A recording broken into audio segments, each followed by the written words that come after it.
Hi అండి, ఈరోజైతే దొండకాయ ఎగ్ కర్రీ చేస్తున్నాను. టేస్ట్ అయితే చాలా బాగుంటుంది, రైస్లోకైనా చపాతీలోకైనా.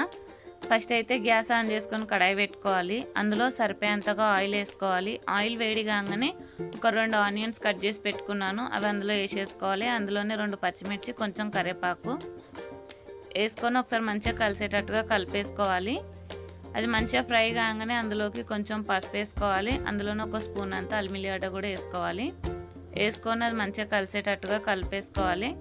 అల్లిమిల్లిగడ్డ పచ్చివాసన పోగానే ఒక 1/2 కేజీ దొండకాయ కట్ చేసి పెట్టుకున్నాను నేను, అది అందులోనే వేసేసుకొని ఒకసారి మంచిగా కలిసేటట్టుగా కలిపేసుకోవాలి.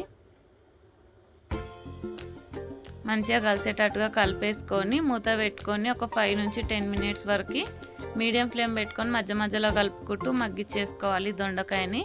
అప్పుడు దొండకాయ మంచిగా మగ్గిపోతుంది. మళ్ళీ ఒకసారి మంచిగా కలిసేటట్టుగా కలిపేసుకోవాలి.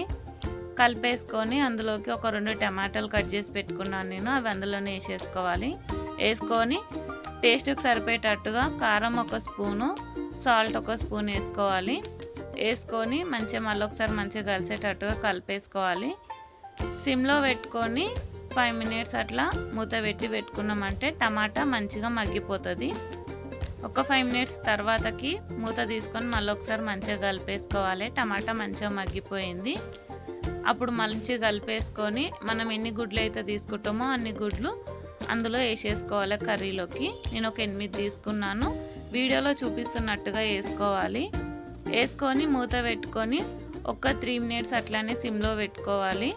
ఒక 3 మినిట్స్ తర్వాతకి మళ్ళీ మూత తీసుకొని మళ్ళీ ఒకసారి మంచిగా కలిసేటట్టుగా కలుపుకోవాలి. కలిపేసుకొని మళ్ళీ మూత పెట్టుకొని ఒక 3 మినిట్స్ అట్లనే పెట్టుకోవాలి. ఒక 3 మినిట్స్ తర్వాతకే మళ్ళీ కలుపుకోవాలి. మళ్ళీ మూత తీసుకొని మంచిగా కలిసేటట్టుగా కలిపేసుకోవాలి. అప్పుడు మీడియం ఫ్లేమ్లో పెట్టుకొని గ్యాస్ మంచిగా గుడ్డు అంతా పొల్లు వచ్చేంత వరకుగా వేసుకోవాలి. అప్పుడు నీసు వాసన రాదు, టేస్ట్ కూడా చాలా బాగుంటుంది. మంచిగా కలిపేసుకోవాలి.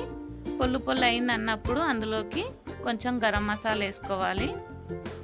వేసుకొని ఒకసారి మంచిగా కలిసేటట్టుగా కలిపేసుకోవాలి.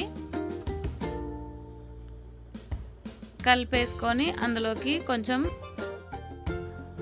ధనియాల పొడి కూడా వేసుకోవాలి. వేసుకొని అందులోనే కొంచెం కొత్తిమీర వేసుకోవాలి. వేసుకొని ఒకసారి మంచిగా కలిసేటట్టుగా కలిపేసుకోవాలి.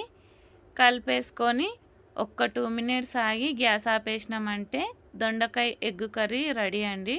టేస్ట్ అయితే చాలా బాగుంటుంది. నచ్చితే ట్రై చేయండి. ప్లీజ్ సబ్స్క్రైబ్ చేయండి, లైక్ చేయండి, షేర్ చేయండి, సపోర్ట్ ఇవ్వండి. Thank you so much.